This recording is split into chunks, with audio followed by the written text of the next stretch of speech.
It's 2:33 p.m. Let's get down to business.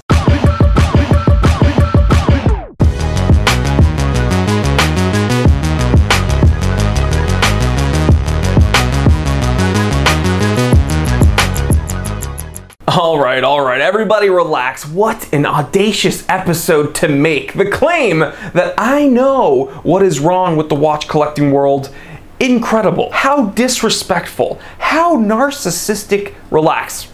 All right, relax, guys. This is mostly all in good fun. Some of it is deathly serious. And guess what? Right off the bat, the pen is out. The pen is out. The pen is out. Pen Island. Get it? Because pen is out. I just came up with that on the spot.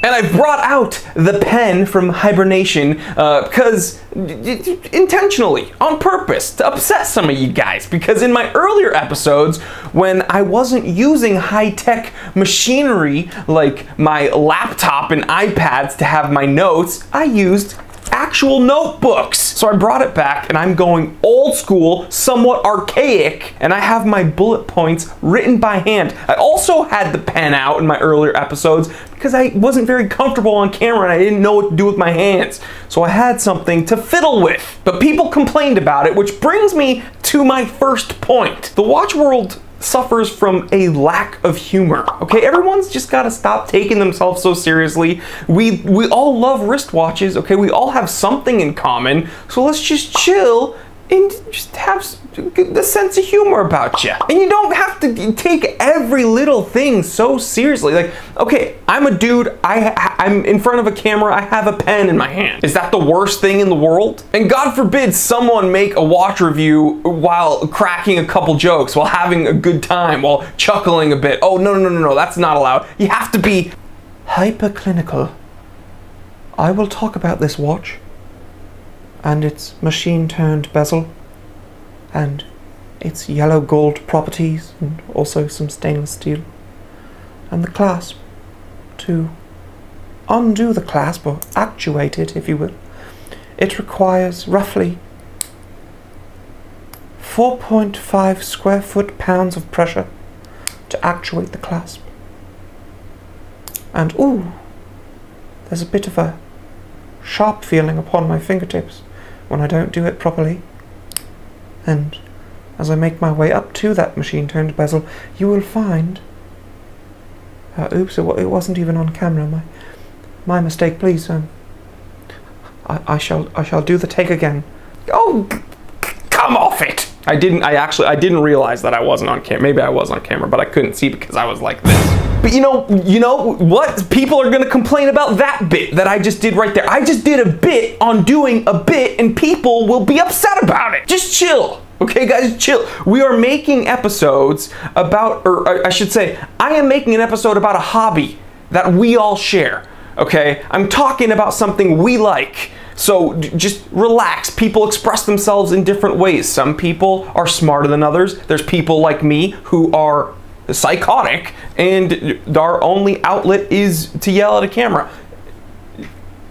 We all have our vices, people. And another thing about a lack of humor and taking yourselves too seriously, guys, okay, it doesn't bother me when people correct my pronunciation on things because I know, and I am the first person to admit I am an idiot. There's not a whole lot going on here. But when I am a native English speaker of the American variety, it's not that I'm being stubborn.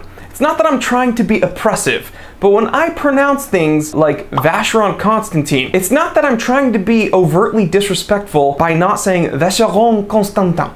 Okay, in fact, it would kind of be a little silly for me to be like, what's going on, everybody? I'm Jory Goodman, the Time Teller, and today we're going to be talking about the Vacheron Constantin. People would complain also if I did that because, let's say, okay, what's going on, everybody? I'm Jory Goodman, the Time Teller. Today we're going to be making an episode on my Jaeger-LeCoultre Reverso. People in the comment section would go ballistic. Oh, look at this guy. He thinks that he's educated? Wow, so sophisticated. What a loser. He thinks he's so cool. You think you're better than me? You're going to pronounce it all fancy? Why can't you just speak normally? You can't win, and that's fine. But I made an episode on my Vacheron last week at the time of filming this. You've probably already seen that episode, and Again, people don't like that I have a Vacheron in my collection now, so to try to take me down a notch, all they can do is just complain that I didn't say it with a French accent. Like, okay. So let me just get it out of the way. I'm so sorry that I am a native-born American English speaker, and I happen to say words from other countries in my stupid, uneducated, ignorant, oppressive accent. I apologize, guys. I will try to do better in the future. Here's one thing that also kind of confuses me, though. People will complain that I mispronounce Vacheron Constantin. People might complain that I say Jaeger-LeCoultre instead of Jaeger-LeCoultre. But they never complain about me saying Seiko or Aichi-2 or, you know, like Fuyugashiki, like these Japanese. Am I supposed to be like a caricature of all these different nationalities? Am I supposed to, like no one complains when I say the Japanese words with my American accent, but when I'm speaking of these European words, apparently I need to be full on Euro. I don't understand. So yeah, guys, have some humor about you. It's okay. It's okay to make fun of a watch. It's okay to make fun of Invicta. It's okay to make fun of Rolex. It's okay to make fun of Seiko because what I say is not the end-all be-all. This is just my opinion. I thought that that was kind of a given, right? It's my channel. I'm producing the content. Therefore, it's only one guy's opinion, and you're entitled to your own also. So if I say that Invicta, you know, is the worst company ever, and they make hideous, huge monstrosities, and Parnis can't design an actual watch, so they just rip off every other watch, and that Steinhardt, again, only makes homages of the Submariner, just chill. It's like, I'm just one guy. And yeah, gladly voice your opinion in the comment section. I ask for that, but don't let it upset you. Don't let it get on your skin. Just chill. It's okay. Lack of humor, boom. We crossed that off the list. I don't have to harp on that anymore. In fact, I'm going to use the pen that I'm holding to do it on camera because apparently, oh, he's flaunting his Mont Blanc. I don't care about, I'm not flaunting. I needed something to fiddle with. The next thing that is wrong with the watch collecting world, scalpers. Come on, this was an obvious choice to add to the list. We could all do without scalpers. You know, it feels like companies are more and more, or I should say, are increasing the amount of limited and special editions that they produce and that they release. And it's a bummer because oftentimes these are cool watches, right? Watches that enthusiasts want to own. But what does this do? It just incentivizes scalpers to buy up the lot and sit on them. We're seeing it backfire. Sometimes it backfires on the scalpers, and that's always very, very pleasant. But yeah, companies like Omega, companies like Seiko, they release limited editions at increasing numbers, and it's just a bummer because a lot of us that want them don't get them, and I'm not saying the scalpers are even able to unload the product. It's just that the scalpers do inevitably buy up the product, and then, you know, unless we want to support the scalpers, we're not really able to get it. But I get it, capitalism. I'm 100%, but like if you want to sell watches, I sell watches, right? I am a reseller. The difference is that I'm not buying up limited, high quantities of limited edition watches with the intent of sitting on them and making enormous profit. I have no problem with making profit. I have no problem wanting to be in the watch business. I have no problem wanting to sell whatever commodity it is, as long as it's legal. Obviously, we're not.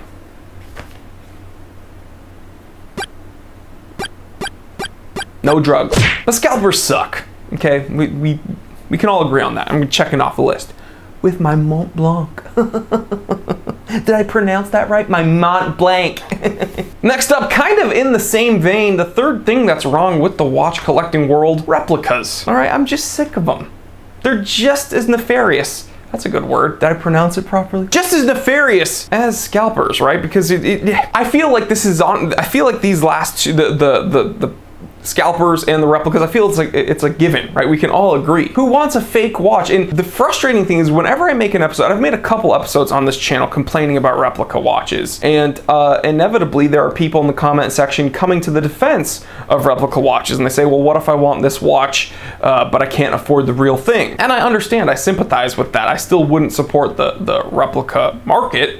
Also, these watches, right, that you want, For instance, we'll just talk about the company Rolex because that seems to have one of the most prolific replica market. By the way, replica is just a fancy way of saying fake. If you really want a Rolex, right? Why do you want that Rolex? Because it's good, it's a well-made watch, because there's some panache there, it has a history of being known as being a high-end product. There's some there's some brand equity and an aura of success that comes along with that Rolex insignia, right? So why disrespect yourself by faking it? I'm not saying, well, go shell out the multiple thousands of dollars for a real one then. I'm not saying that. I'm saying that if you really want a Rolex, are you really gonna feel satisfied by buying a fake one? Because you know it's fake, and the mass public might not, but if you bump into someone that is a watch enthusiast, they probably will know it's fake. And I know there's going to be people in the comment section, well, fake watches are becoming increasingly innovative, and the one-to-one ratios, they're getting pretty advanced. Okay, dude, a fake watch is a fake watch. I don't care how advanced it is, it's fake, and you know it. So replicas, easy, definitely something that's wrong with the watch collecting world. And number four is a doozy. What's wrong with the watch collecting world? Homages. That's right, and that's when everybody explodes in the comment section. What the heck did you say about homage? By the way, you didn't pronounce homage right. It's homage. It's homage. This is what's so funny, actually. Oh my, I just realized something. I say homage, right? I say homage because in French, you don't pronounce the H in homage. It's not homage. It's homage or homage. But apparently, you guys that complain about me saying homage want me to say homage. That's not very authentic. So all I'm saying is keep your arguments congruent, people. Anyway, let's dig the hole deeper. Yeah, homages, I don't like them. I don't like them. For a similar reason that I don't like replicas. Now, are homages much more acceptable than replicas? Absolutely, because homages aren't, you know, they're not claiming that they are Rolex. They just try to look exactly like a Rolex. So Steinhart, is it a replica? No, but it is pretty much a one-to-one homage, if you will. And the thing that bothers me about homages, it's not that, oh, people are gonna be owning a Rolex and they don't own a Rolex and I own a Rolex, so I don't want them looking like me. No, it's not that. It's that if you're going to spend your hard-earned money on a watch, why don't you get a watch that's unique, that's designed uniquely all on its own? Why spend money, your hard-earned money, on a watch that just looks, is trying to look like another watch? I don't know, it's just never been interesting to me. I'm not with it. So homages, yeah, I've made millions of episodes complaining about them. I don't need to harp on that. And the last thing, this might be kind of out of left field. The fifth and final thing, there's probably much more, but we're just gonna end it here. The fifth and final thing that I think is wrong with the watch collecting world are these subscription services. Okay, no, I'm not gonna complain about fashion watches because fashion watches aren't really marketed towards watch enthusiasts, right? You could argue that MVMT and these other companies, you could argue they're not really marketed towards the watch enthusiast. But what's interesting is that these subscription services, thou who shall not be named, they've blocked me on social media. They're idiots because obviously I have fairly large following and my followers let me know what they're doing and whatever. These subscription services are literally marketed towards the watch enthusiast because their ads on social media are showing up amongst people that are looking at watches in the watch world. So they literally are marketing themselves to the watch enthusiast, and they are being very disingenuous, especially when they're using media photos of these brand new modern Yachtmasters and Batmans and GMT Master Pepsis, saying you could win this when there's never been a history of someone winning those watches that they use in their marketing. So it is being very disingenuous, and it's borderline fraud. Now, the way they get around, I'm no lawyer. Can we put a disclaimer here? I'm not a lawyer, but I'm Jewish, so take that for what it's worth. No, but seriously, I think the way they get around it is that they can just be like, well, you don't know who's won it. You don't know because not everybody films when they've won it, so you might not know. We did. Someone did win it, but you might not know. You just don't know. But it's a bummer. So sure, do I think someone has won a Rolex via this subscription service? Yeah, I'm sure they have. I think they're all redialed beaten up Datejusts that aren't on the bracelets, every one that I've ever seen. By the way, every one that I've seen, every clip of someone winning a Rolex has been via their media clips. And it's always been, you know, a Datejust that no bracelet or anything. But I've never seen anyone win the watches they have on their social media. So if you go to their social media account, I'm not gonna list it here, you do see Yachtmasters. On their ads, you do see the brand new stainless steel Jubilee Pepsi. You do see Batmans. Are they giving those away? Are people winning those? I don't know. I don't know. They can get around it because they say, well, you don't know who's won. But yeah, subscription services, if you are a watch collector, do the work of collecting, right? When you play Pokemon, the fun is going through the different villages and getting into some action, right? Come on, we all know about Pokemon, right? Oh man. So really, these subscription services, they're just taking your money and totally like defeating the purpose of collecting. The whole point is to learn, find something you like, go out and search for it. Ooh, I learned about something else that I like. Oh yeah, okay, this, and then that. It's not to, oh, I'm gonna wait for them to send me something every month and then that's how I'm gonna learn about what I like.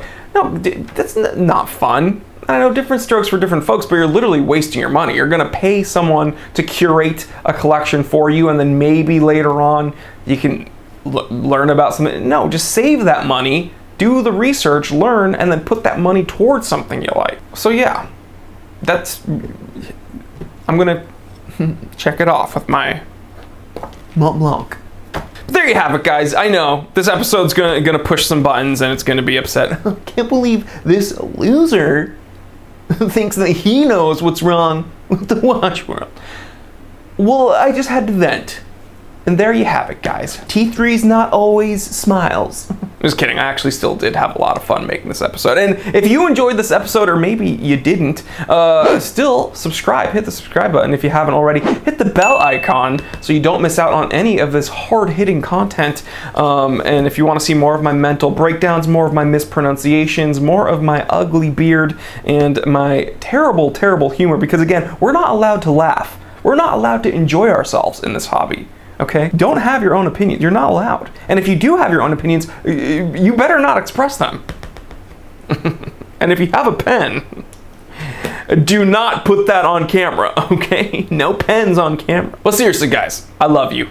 I love each and every one of you, and I have a blast making this content, and sounds like the majority of you guys have a blast watching it. So, and again, I could not make any of this content without you guys. So if you do want to support the channel, subscribe, hit the bell icon. You can go to my Amazon affiliate store. Again, you support us a ton by clicking the link in the description below. You go to my personal shop, thetimetellershop.com. Everything there is hand-picked by me, curated, professionally serviced by watchmakers with a 1-year warranty. And yeah, again, that's a very direct way of supporting the channel as well. So guys, please like, comment, subscribe, share this with other watch enthusiasts, other people that you think would enjoy this. Have some good humor in life. Seriously, you'll live longer, you'll enjoy yourself a bit more, laugh a little, guys. I'm Jory Goodman, the Time Teller. Always remember, I didn't invent time, I just tell it. Real quick, if you enjoyed this episode, then do not worry, the fun doesn't need to stop here. Check out these recommended episodes that are going to be popping up on the screen anytime now. Also, take a moment, check out my brand new channel, the Time Away channel. It's where I talk about everything outside of the watch world, some of my other collections, some of my other hobbies. And if you're not interested in any of that, don't worry, just stay right here and I will see you right here. Because I never leave. I am trapped inside of this camera. And you know what? I'm not gonna dab on this at the end of this episode. I'm not. I'm gonna be more straight-laced. I'm gonna be a little bit more. I tricked you guys. You guys can't even handle it.